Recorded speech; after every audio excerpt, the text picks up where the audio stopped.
আজকে পূর্ববর্তী এর আগে যে ক্লাসটা আমি করিয়েছি বাক্য সম্পর্কে তার পরবর্তী অংশ, অর্থাৎ প্রথম আমরা বাক্য কি, বাক্য কাকে বলে, বাক্যের ত্রিসূত্র কি, বা এই বিষয়গুলো সম্পর্কে যে আমরা বিস্তৃত আলোচনা করেছি। এরপর আমাদের যেটা আলোচনার জায়গা সেটা হচ্ছে বাক্য শ্রেণী বিভাগ। তো প্রাথমিকভাবে কথা হচ্ছে কি, আমরা প্রাথমিকভাবে বাক্যকে দুটো ভাগে ভাগ করি, ঠিক আছে। একটা হচ্ছে কি গঠনগত মানে কি, বাহ্যিক স্ট্রাকচার, বাহ্যিক রূপটা বা আকারটা দেখে আমরা বাক্যটাকে যেটা বুঝতে পারি বা চিনতে পারি। তো গঠনগত দিক থেকে বাক্যকে আমরা তিনটা ভাগে ভাগ করছি, একটা হচ্ছে সরল বাক্য, একটা জটিল বাক্য, একটা যৌগিক বাক্য, ঠিক আছে।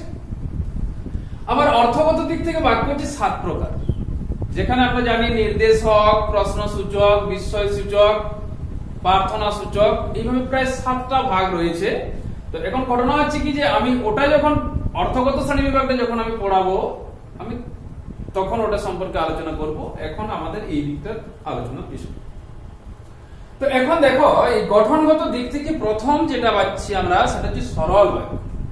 এখন জাস্ট আমরা প্রথম শুরু করছি সরল বাক্যকে দিয়ে। তো প্রথম হচ্ছে কি, এই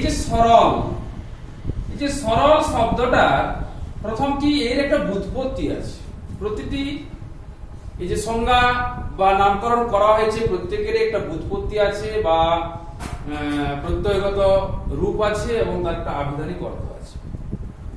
তো এখন কথাটা হচ্ছে কি, যে সরল শব্দটার ব্যুৎপত্তি কি, সরল শব্দটির ব্যুৎপত্তি হচ্ছে শ্রী ধাতু যুক্ত অল, অলটা হচ্ছে প্রত্যয়, ঠিক আছে। শ্রী ধাতু যুক্ত অল প্রত্যয়, ঠিক আছে। তো শ্রী ধাতু যুক্ত অল প্রত্যয় সমান কি না, সমান হচ্ছে সরল, ঠিক আছে। এর অর্থটা কি, এর আবিধানিক অর্থ, অর্থাৎ সরল শব্দটা যে শ্রী যুক্ত অল সমান সরল, এর আবিধানিক অর্থ কি না, এর আবিধানিক অর্থ হচ্ছে কি সরাসরি বা সোজা সুজি, ঠিক আছে। সরাসরি বা সোজা সুজি। এখন ঘটনা হচ্ছে কি, তাহলে একটা আমরা প্রথম অংশ দেখলাম। এখন দ্বিতীয় নম্বর হচ্ছে কি, এই জায়গাটার আমরা প্রথম সরল বাক্যের একটা সংজ্ঞা দেখি। এই সংজ্ঞাটা কি না, যে বাক্যে, একদম সহজ সংজ্ঞা বলছি আমি, যে বাক্যে একটি মাত্র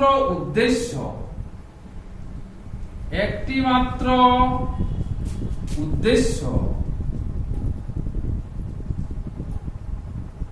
ও একটি বিধেয় বা সমাপিকা ক্রিয়া, ও একটি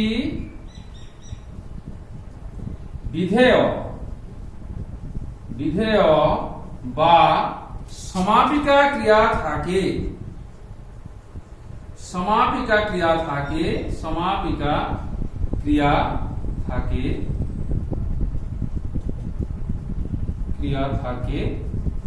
ঠিক আছে, তাকে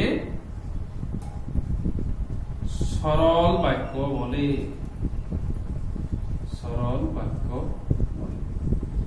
তাহলে আমরা এখানে কি পেলাম না, যে বাক্যে একটি মাত্র উদ্দেশ্য ও একটি বিধেয় বা সমাপিকা ক্রিয়া থাকে, তাকে সরল বাক্য বলে। তাহলে এখন আমি এই সংজ্ঞাটা আলোচনার পূর্বে আমি আরেকটা জায়গা একটু ধরিয়ে দিই। এই যে উদ্দেশ্য এবং বিধেয়, এই জায়গাটা কি, এটা একটু জানা দরকার। দেখো, একটা সরল বাক্যের ক্ষেত্রে বা স্বাধীন যেটা বাক্য হয় বা সরল বাক্যই বলছি, তো সরল বাক্যের দুটো অংশ কি, একটা হচ্ছে উদ্দেশ্য এবং একটা বিধেয়। দেখো, আমি জাস্ট এইটাকে বুঝিয়ে দিচ্ছি, তাহলে আবার জিনিসটা ক্লিয়ার হয়ে যাবে। কিরকম, যেমন পাপু বই পড়ে, ঠিক আছে।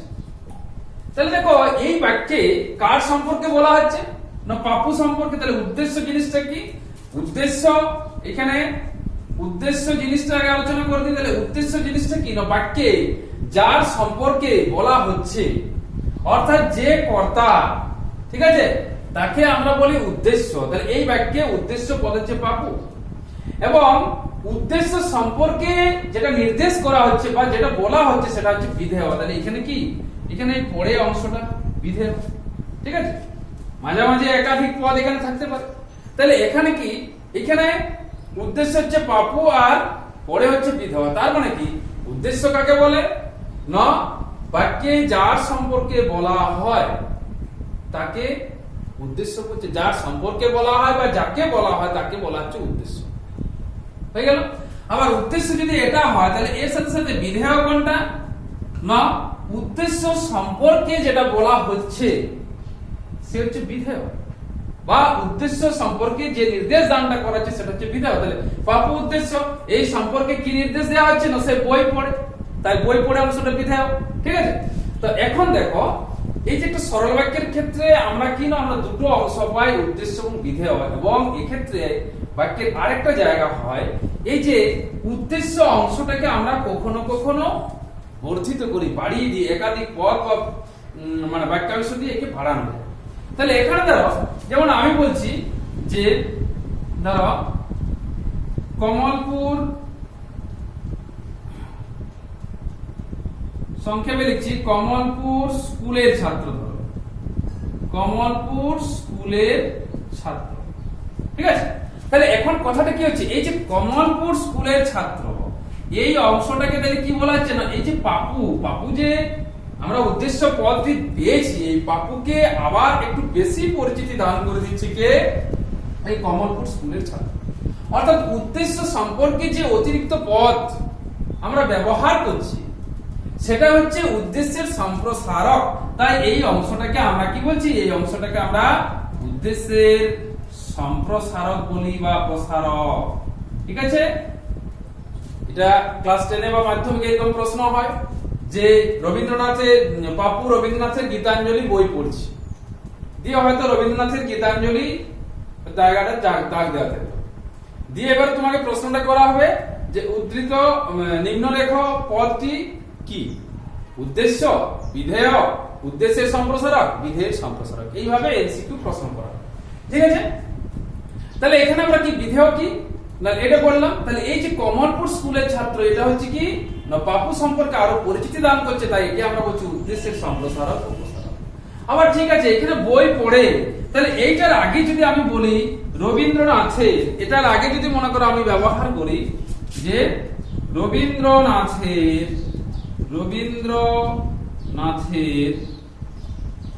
চোখের বালি, রবীন্দ্রনাথের চোখের বালি, এটা উপন্যাস জানি আমরা।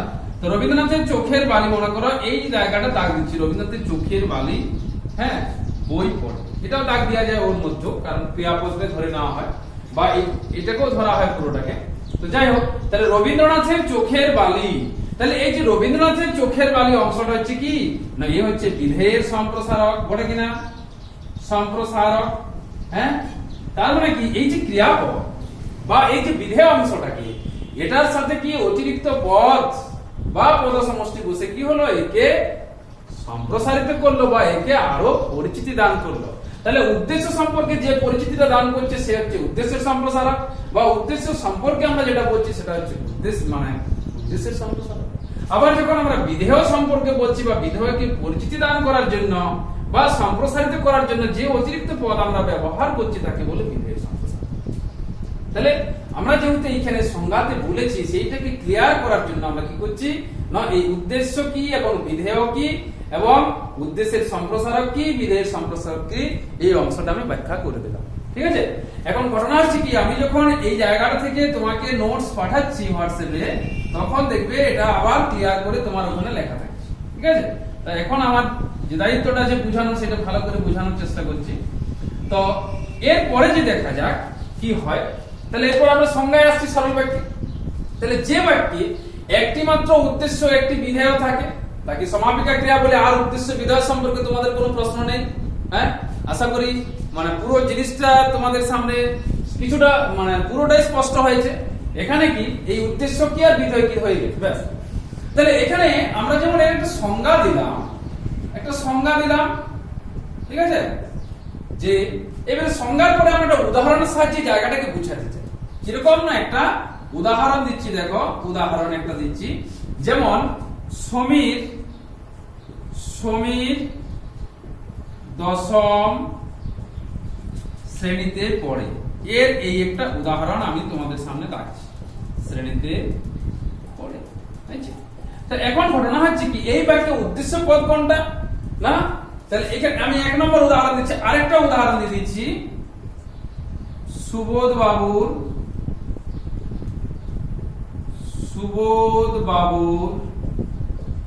ছেলে সমীর, সুবোধ বাবুর ছেলে সমীর আর রহিম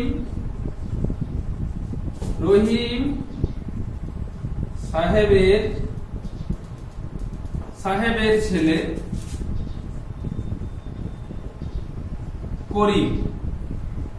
করিম, ঠিক আছে, দশম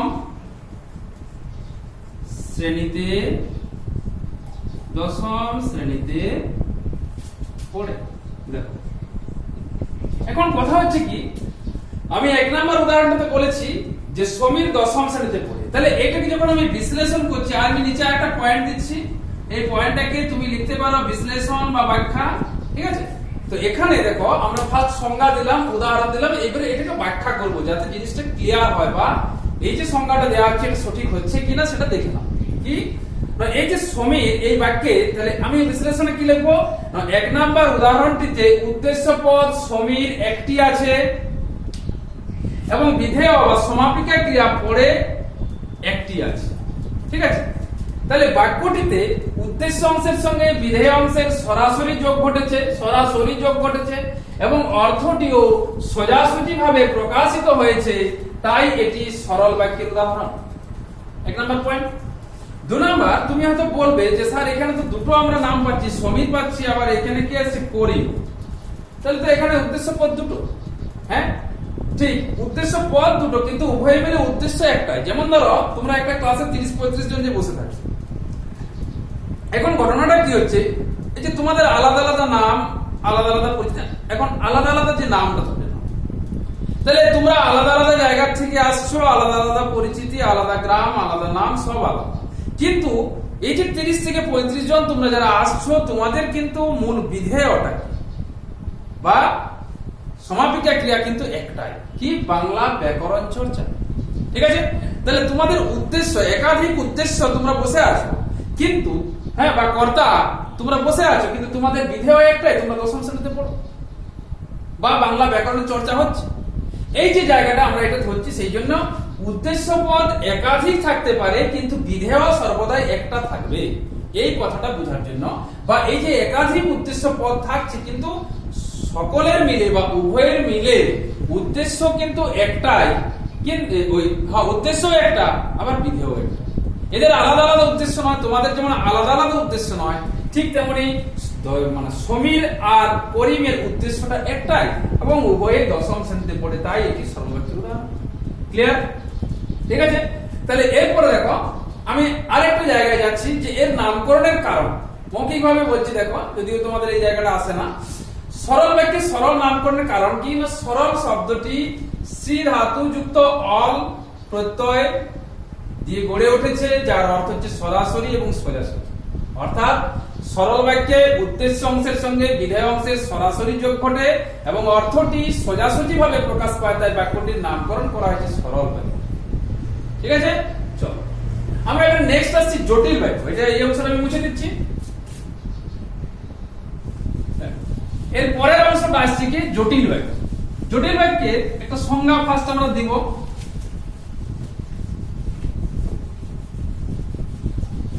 দেখো জটিল বাক্য কাকে বলে না, এক বা একাধিক, এক বা একাধিক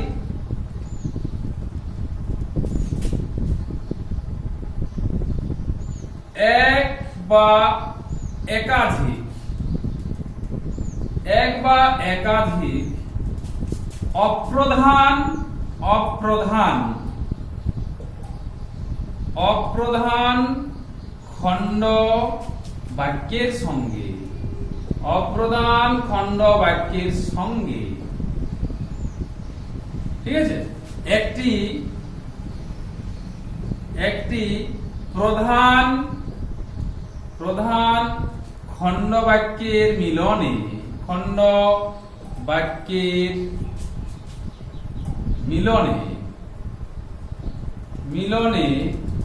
যে বাক্য গড়ে ওঠে তাকে জটিল বাক্য বলে। ঠিক আছে, তাহলে ফার্স্ট আমি সংজ্ঞা দিলাম, জটিল বাক্য বলে। তাহলে এখন কথাটা হচ্ছে কি, যে আমরা এখানে কি দেখছি না, এক বা একাধিক অপ্রধান খণ্ডবাক্যের সঙ্গে একটি প্রধান খণ্ডবাক্যের মিলনে যে বাক্য গড়ে ওঠে তাকে জটিল বাক্য। এই জায়গাটাতে আমি অনেক সময় কি করতে চাই, যে এখানে দেখো এই জায়গাটাতে আমি অনেক সময় এই যে অপ্রধান, এইখানে আমি একটা শব্দ ব্যবহার করে দিই অনেক সময় আকাঙ্ক্ষাযুক্ত, তাহলে জিনিসটা আরো ক্লিয়ার হয়। এক বা একাধিক আকাঙ্ক্ষাযুক্ত অপ্রধান খণ্ডবাক্যের সঙ্গে একটি আকাঙ্ক্ষা পূরণকারী প্রধান খণ্ডবাক্যের মিলনে যে বাক্য গড়ে ওঠে তাকে জটিল বাক্য বলে। তাহলে জিনিসটা সংজ্ঞাটা আরো ক্লিয়ার হয়। যেমন ধরো আমি একটা উদাহরণ দিচ্ছি, যখন সন্ধ্যা হয়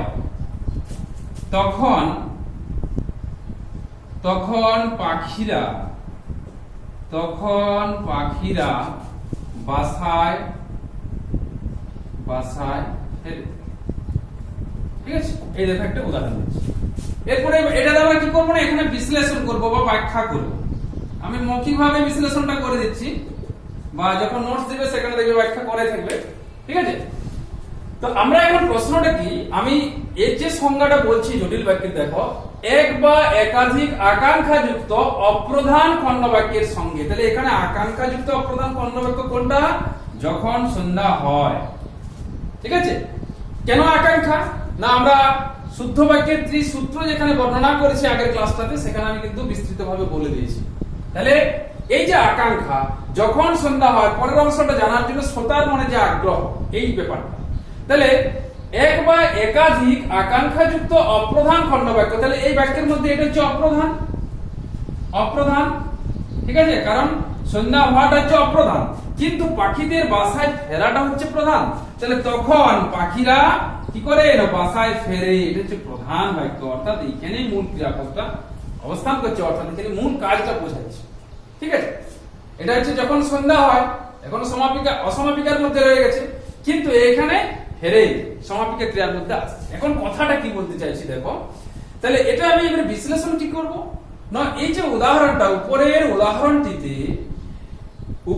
উদাহরণটিতে একটি আকাঙ্ক্ষাযুক্ত অপ্রধান খণ্ডবাক্য যখন সন্ধ্যা হয় আছে, এবং একটি আকাঙ্ক্ষা পূরণকারী প্রধান খণ্ডবাক্য তখন পাখিরা বাসায় ফেরে আছে, এবং বাক্যটিতে কি হয়েছে, অপ্রধান খণ্ডবাক্যের সঙ্গে প্রধান খণ্ডবাক্য পরস্পর জট পাকিয়ে আছে, তাই এটি জটিল বাক্যের উদাহরণ। ঠিক আছে, ক্লিয়ার, বুঝে গেলে? আমি যদি আরেকটা উদাহরণ দিই, যদি বৃষ্টি হয় তবে স্কুলে যাব না। অপ্রধান বাক্য কোনটা, যদি বৃষ্টি হয় স্কুলে যাব নাটা হচ্ছে প্রধান। তাহলে এক্ষেত্রে তাই অপ্রধানের সাথে প্রধান জট পাকিয়ে আছে, এবং অর্থটি কি হচ্ছে, একটা জটিলতা, মানে ভাব প্রকাশের দিক থেকে একটা জট পাকিয়ে আছে, তাই এটা জটিল বাক্যের উদাহরণ। তাহলে এখানে আমি বিশ্লেষণটা করলাম। তাহলে এখন দেখা যাক যে এই বাক্যটার নামকরণ কেন করা হয়েছে জটিল, সেটা একটু বলে দিই। দেখো যে জটিল বাক্যে ভাব প্রকাশের দিক থেকে অপ্রধান খণ্ডবাক্যের সঙ্গে প্রধান খণ্ডবাক্য, এই যে অপ্রধান খণ্ডবাক্যের সঙ্গে প্রধান খণ্ডবাক্য পরস্পর জট পাকিয়ে থাকে, তাই বাক্যটির নামকরণ করা হয়েছে জটিল। ঠিক আছে, তাহলে আমার সরল বাক্য হয়ে গেল, জটিল বাক্য হয়ে গেল। আমরা নেক্সট আসছি কি, যৌগিক বাক্য। এরপরে আসছি কি, যৌগিক বাক্য। যৌগিক শব্দটার অর্থ কি, যোগ। এখানে কি হয় যে পরস্পর নিরপেক্ষ একাধিক স্বাধীন বাক্য। এর সংজ্ঞাটাতে কি বলা আছে দেখো, বলছি আমি একটু, যে যৌগিক বাক্যের সংজ্ঞায় বলা হয় পরস্পর নিরপেক্ষ একাধিক স্বাধীন বাক্য। দেখো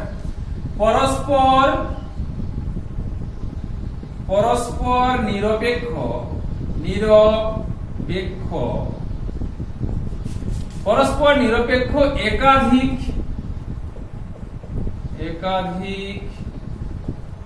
স্বাধীন বাক্য। স্বাধীন বাক্য যে কোনো উভয়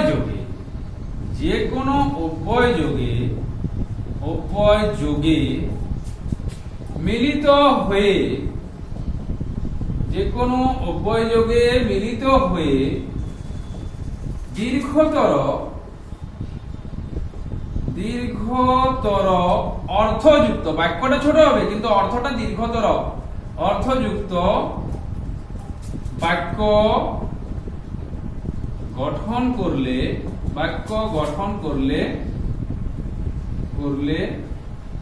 তাকে যৌগিক বাক্য বলে। যৌগিক বাক্য বলে। তাহলে এখন ঘটনা কি? তাহলে যৌগিক বাক্য সংজ্ঞা আমি কি বলছি যে পরস্পর নিরপেক্ষ একাধিক স্বাধীন বাক্য। তার মানে দুটোই সরল বাক্য বা দুটো স্বাধীন বাক্য, এই একটা বাক্য আরেকটা বাক্যের সাথে কিন্তু সম্পর্কিত নয়। যেমন ধরো আমি একটা উদাহরণ দিচ্ছি, এখানে উদাহরণটা দিলেই বুঝতে পারবে। ছেলেটি সৎ কিন্তু অলস। দেখো, ছেলেটি সৎ কিন্তু অলস। তাহলে এখানে কি হয়েছে? এখানে বলছি পরস্পর নিরপেক্ষ। এই যে ছেলেটি সৎ, এর সাথে অলসের কোনো সম্পর্ক নেই, আছে কি? আলাদা। এই বাক্যটা নিজের ভাবটা প্রকাশ করতে পারছে, ছেলেটা কেমন, ছেলেটি সৎ। আবার এখানে বলা হচ্ছে অলস, ঠিক আছে? তাহলে এই বাক্য হচ্ছে পরস্পর নিরপেক্ষ, মানে এই বাক্যের সাথে এই বাক্য এরা পরস্পর, এই যে দুটো বাক্য আছে আমার কাছে, এরা পরস্পর নিরপেক্ষ, কেউ কারোর সাথে সম্পর্কিত বা সংযুক্ত নয় বলতে চাইছি আমি, কিন্তু সংযুক্ত করা হবে এটা। তাহলে পরস্পর নিরপেক্ষ একাধিক স্বাধীন বাক্য যে কোনো অব্যয়, এখানে কে অব্যয়টা বসেছে কিন্তু, যে কোনো অব্যয় কি সাধারণত মানে সরল বাক্য, যৌগিক বাক্যের ক্ষেত্রে আমাদের কি হয়, এবং, ও, আর, কিন্তু, অথচ, তথাপি ইত্যাদি কোনো না কোনো একটা তোমার অব্যয় যুক্ত করা হয় এবং বাক্য দুটোকে যুক্ত করা হয়। তাহলে এখানে কি যে পরস্পর নিরপেক্ষ একাধিক স্বাধীন বাক্য যে কোনো অব্যয় যোগে মিলিত হয়ে কি হয়েছে, একটা দীর্ঘতর অর্থযুক্ত বাক্য গঠন করেছে। কি, ছেলেটি সৎ কিন্তু অলস, বাক্যটা ছোট আকারে, কিন্তু এখানে যেন একটা দীর্ঘতর অর্থ অনুভব করছি আমরা। তাহলে যৌগিক বাক্যের ক্ষেত্রে কি হয় না, এই যে পরস্পর নিরপেক্ষ, অর্থাৎ একটা স্বাধীন বাক্যের সাথে আরেকটা স্বাধীন বাক্য, অর্থাৎ একটা সরল বাক্যের সাথে আরেকটা সরল বাক্য, মানে এই বাক্যটা সাথে ওই বাক্যটা, মানে এই বাক্যটা ছাড়া ওই বাক্যটা যে অপূর্ণ, এরকমটা হবে না যৌগিক বাক্য। এ নিজে পূর্ণ, আবার এ নিজে পূর্ণ। তাহলে যৌগিক বাক্যের ক্ষেত্রে কি হয়, একাধিক স্বাধীন বাক্য যে কোনো উভয় যোগে মিলিত হয়। আমি এত বিস্তৃত সংখ্যায় যাব না, আমি যদি সংক্ষেপে বলে দিই যে একাধিক স্বাধীন বাক্য যে কোনো উভয় যোগে মিলিত হলে তাকে যৌগিক বাক্য বলে। এখন কথাটা কি যে আমরা এই যে বিস্তৃত সংজ্ঞা নিয়ে আমাদের মাথা ঘামানোর কোনো প্রয়োজন নেই। এখানে আমাদের সব থেকে বড় জিনিস কি না, আমরা সব সময় একটা জিনিস কি না, জিনিসটাকে আমরা ভালোভাবে যাতে বুঝতে পারি, যাতে আয়ত্ত করতে পারি, এবং সেই সংজ্ঞাটা যেন ব্যবহারিক হয়। ঠিক আছে? তাহলে এখানে আমি কি বলছি, যৌগিক শব্দের অর্থ কি, যোগ। তাহলে এখন দেখো, এখানে আমি আরেকটু জায়গা বলে দিচ্ছি যে নামকরণের কারণ। সব জায়গায় আমি বললাম যেহেতু নামকরণের কারণটা, আমি যৌগিক বাক্যটার ক্ষেত্রে বলে দিচ্ছি কি, যৌগিক বাক্যে একাধিক স্বাধীন বাক্য যে কোনো উভয় দ্বারা যুক্ত হয়, সেই জন্য বাক্যটার নাম যৌগিক করা হয়েছে। ঠিক আছে? তাহলে দেখো আমাদের সামনে এই যে পরপর আমরা তিনটা বাক্য পেলাম, তার মধ্যে জটিল বাক্যের ক্ষেত্রে আমাদের একটা অংশ একটু বলা ঠিক, মানে বলা দরকার ছিল, যে জায়গাটা কি ছিল, যে জটিল বাক্যে এই যে এক বা একাধিক অপ্রধান খণ্ডবাক্যের সঙ্গে প্রধান খণ্ডবাক্যের যে মিলন ঘটছে, এই দুটো বাক্যের ক্ষেত্রে আমরা দুটো জিনিস ব্যবহার করি, সেটা হচ্ছে সাপেক্ষ শব্দজোড় বা সর্বনাম। যেমন ধরো ওই বাক্যটাতে আমি বলেছিলাম কি, যে যখন সন্ধ্যা হয় তখন পাখিরা বাসায় ফেরে। এই যে বাক্যটা আমরা ব্যবহার করেছি, যখন, দেখো এই যে যখন সন্ধ্যা হয়, তখন তখন পাখিরা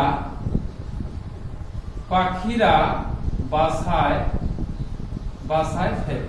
এই যে বাক্যটাকে আমি উদাহরণ হিসেবে দিলাম, এখানে দেখো দুটো বাক্য, দুটো মানে বাক্যাংশ।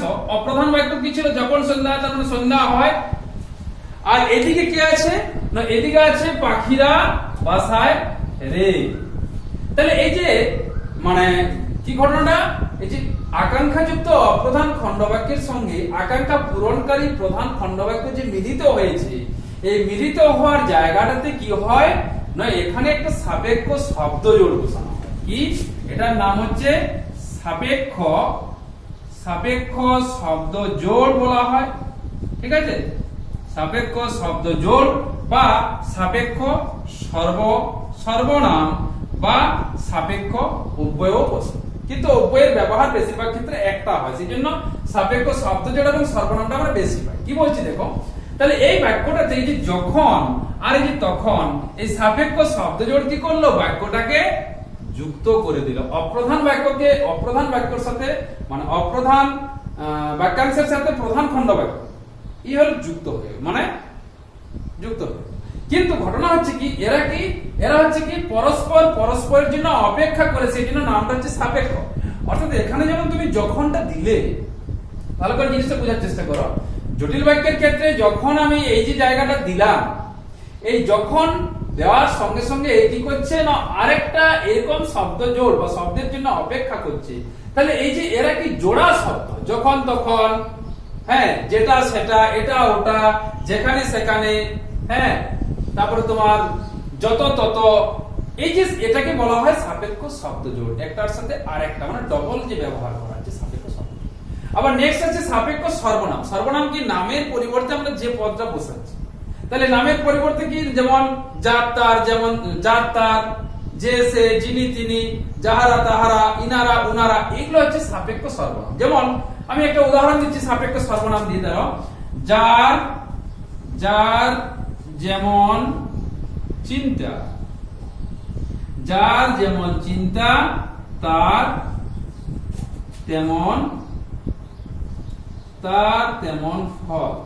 এই যে উদাহরণটা আমি দিলাম, আগেরটা কি ছিল? আগেরটা সাপেক্ষ শব্দ জোড় ছিল। এটা কি আছে? যার আর তার। এখানে কি কোনো ব্যক্তিকে বোঝাচ্ছে, যার তার সাহায্যে কোনো ব্যক্তিকে বোঝাচ্ছে। তাহলে এক্ষেত্রে সে কি? এক অপ্রধান খণ্ড বাক্য কোনটা? যেমন চিন্তা। প্রধান খণ্ড বাক্য কি? তেমন ফল। তাহলে এক্ষেত্রে কি হয়েছে না, এই যে সাপেক্ষ সর্বনাম যার আর তার দ্বারা বাক্য দুটো কি করা হয়েছে? যুক্ত করা হয়েছে। কিন্তু যেটা আমরা যৌগিক বাক্যের ক্ষেত্রে দেখলাম যে সেখানে কেবলমাত্র একটাই অব্যয় বসছে, সংযোজক অব্যয়, দুটো বাক্যকে যুক্ত করছে। কিন্তু জটিল বাক্যের ক্ষেত্রে আমরা কি দেখলাম না, এক্ষেত্রে সাপেক্ষ শব্দজোড় দুটো বসবে। সাপেক্ষ মানে একটার জন্য আরেকটা অপেক্ষা করছে। ঠিক আছে, সেই শব্দজোড় হতে পারে বা সর্বনাম হতে পারে। আবার কখনো কখনো অব্যয় ব্যবহার হয়। যেমন ধরো অব্যয় দিয়ে আমি একটা উদাহরণ বলছি মৌখিক ভাবে। যেমন আমি বলি কি তোমরা এখন বাড়ি যাও। এই যে কিটা, এটা হচ্ছে সাপেক্ষ মানে অব্যয় হিসাবে ব্যবহার করছি। ঠিক আছে, তাহলে আমরা মোটামুটি আজকে সরল বাক্য, জটিল বাক্য এবং যৌগিক বাক্য সম্পর্কে আলোচনা করলাম এবং প্রত্যেকটা সংজ্ঞা, উদাহরণ এবং সেই উদাহরণটার বিশ্লেষণ সহ আলোচনা করা হয়েছে। আশা করি তোমরা বুঝতে পারবে এবং যাদের কোনো না কোনো জায়গায় যদি কোনো রকম প্রবলেম হয়ে থাকে অবশ্যই আমাকে ফোন করবে। আর অর্থগত যে শ্রেণী বিভাগটা, এটা এর পরের ভিডিওটাতে পাঠানো হবে। ঠিক আছে।